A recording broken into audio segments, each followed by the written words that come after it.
창세기 38장. 유다와 다말.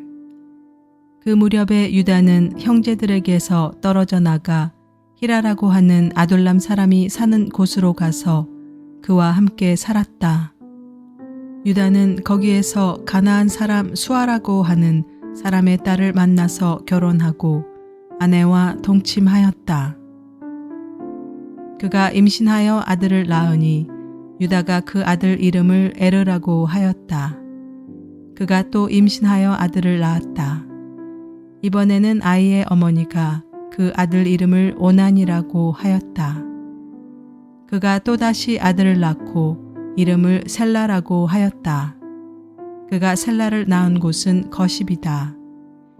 유다가 자기 맏아들 에르를 결혼시켰는데 그 아내의 이름은 다말이다. 유다의 맏아들 에르가 주님께서 보시기에 악함으로 주님께서 그를 죽게 하셨다. 유다가 오난에게 말하였다. 너는 형수와 결혼해서 시동생으로서의 책임을 다해라. 너는 내 형의 이름을 이을 아들을 낳아야 한다.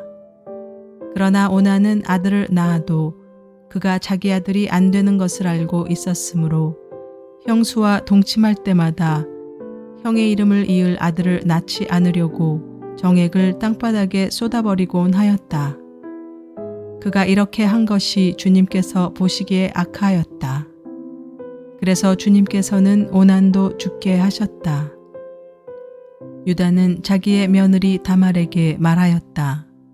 나의 아들 셀라가 다 클 때까지 너는 내 친정 아버지 집으로 돌아가서 과부로 살고 있거라.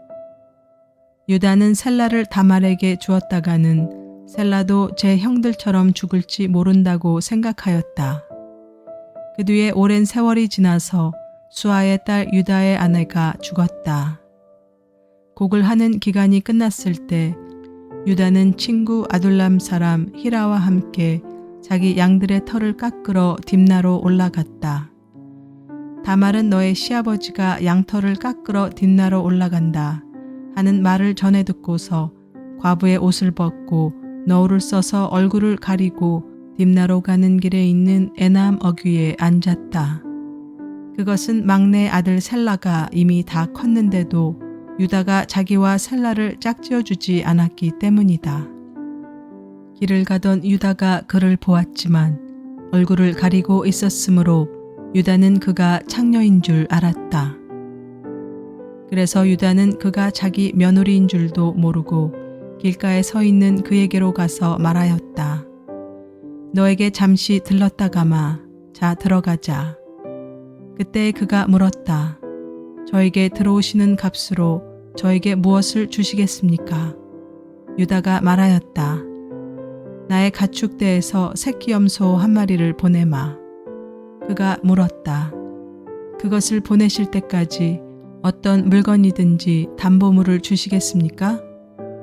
유다가 물었다. 내가 너에게 어떤 담보물을 주랴? 그가 대답하였다.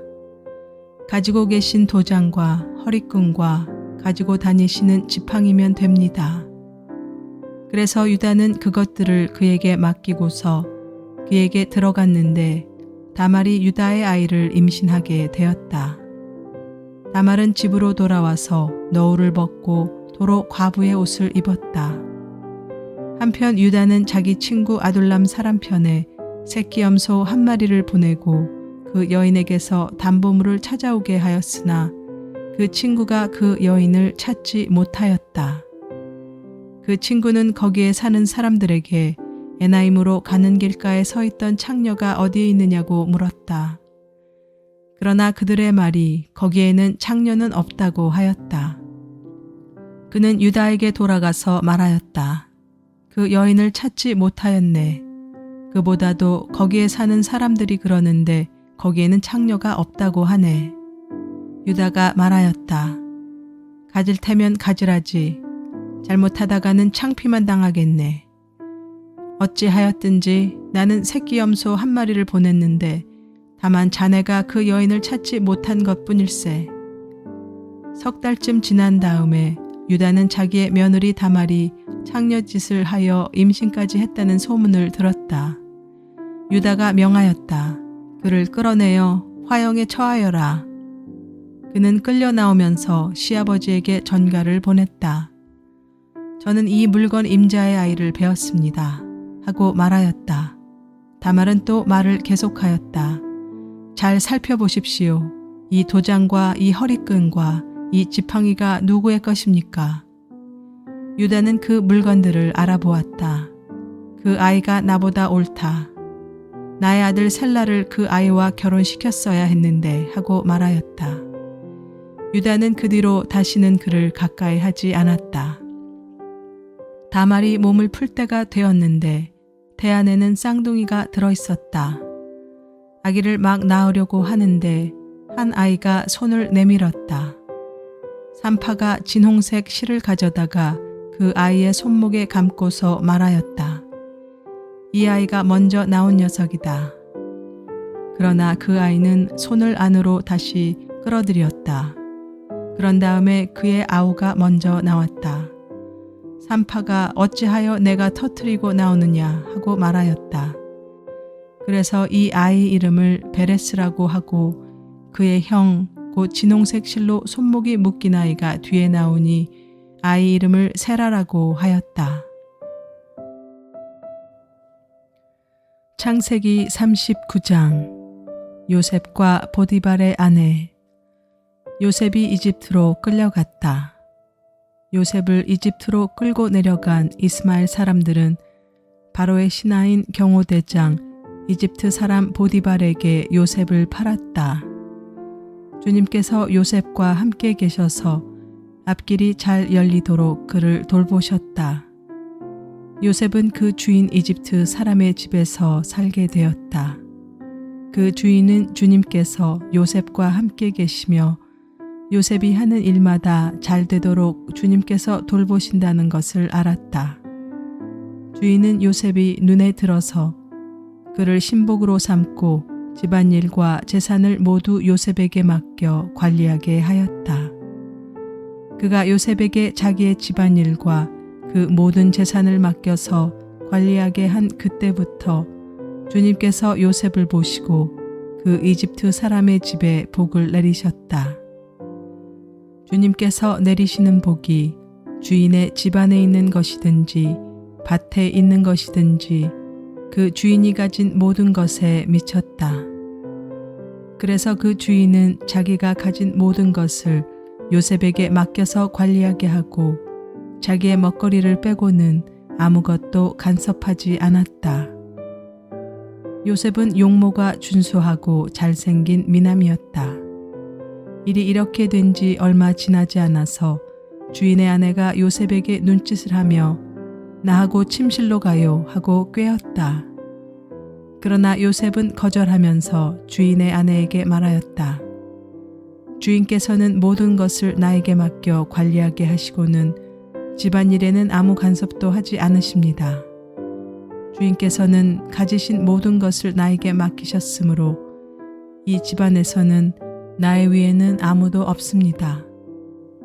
나의 주인께서 나의 마음대로 하지 못하게 한 것은 한 가지 뿐입니다.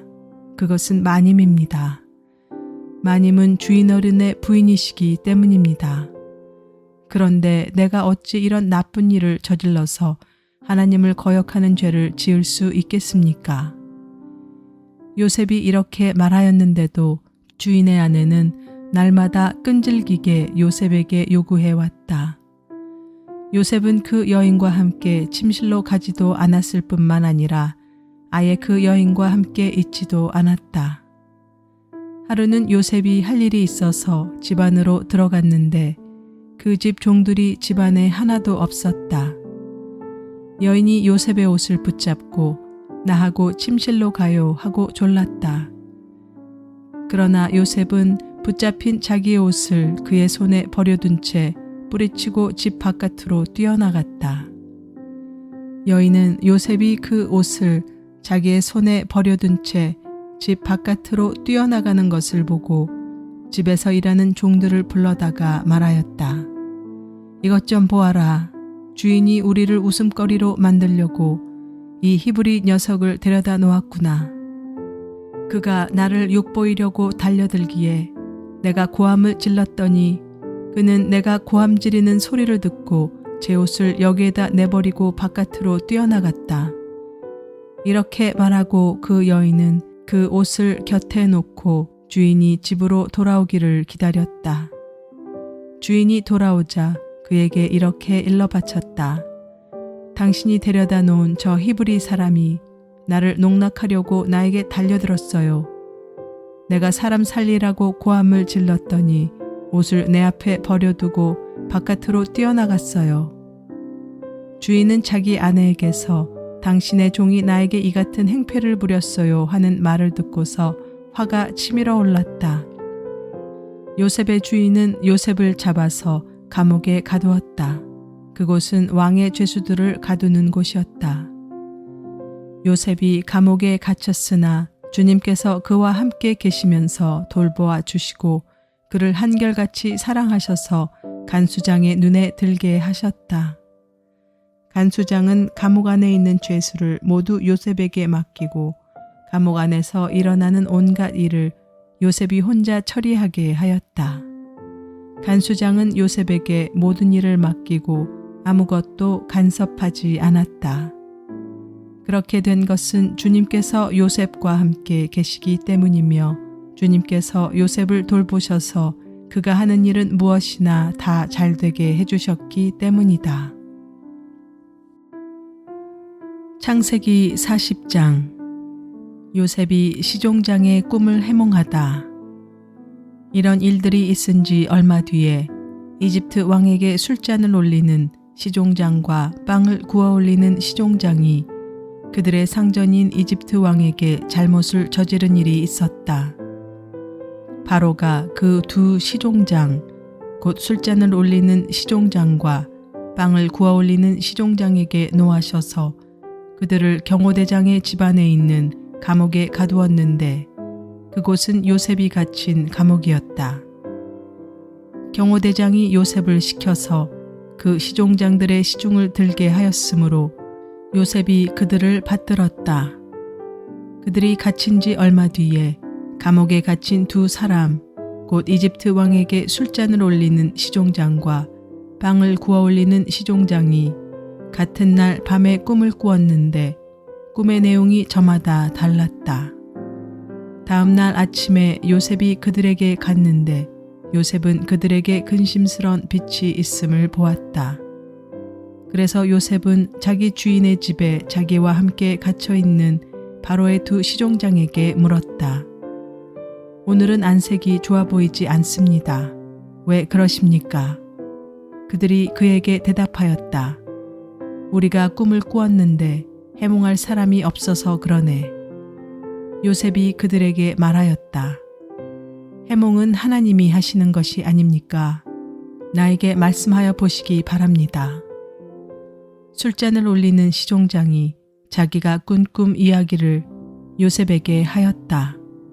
내가 꿈에 보니 나의 앞에 포도나무가 있고 그 나무에는 가지가 셋이 있는데 거기에서 싹이 나더니 곧 꽃이 피고 포도송이가 익었네. 바로의 잔이 나의 손에 들려 있기에 내가 포도를 따다가 바로의 잔에 그 즙을 짜서 그 잔을 바로의 손에 올렸지.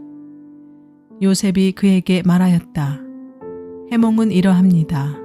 가지 셋은 사흘을 말합니다.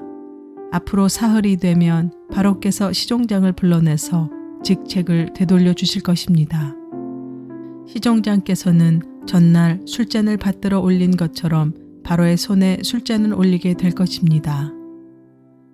시종장께서 잘 되시는 날에 나를 기억하여 주시고 나를 따로 생각해 주시기 바랍니다.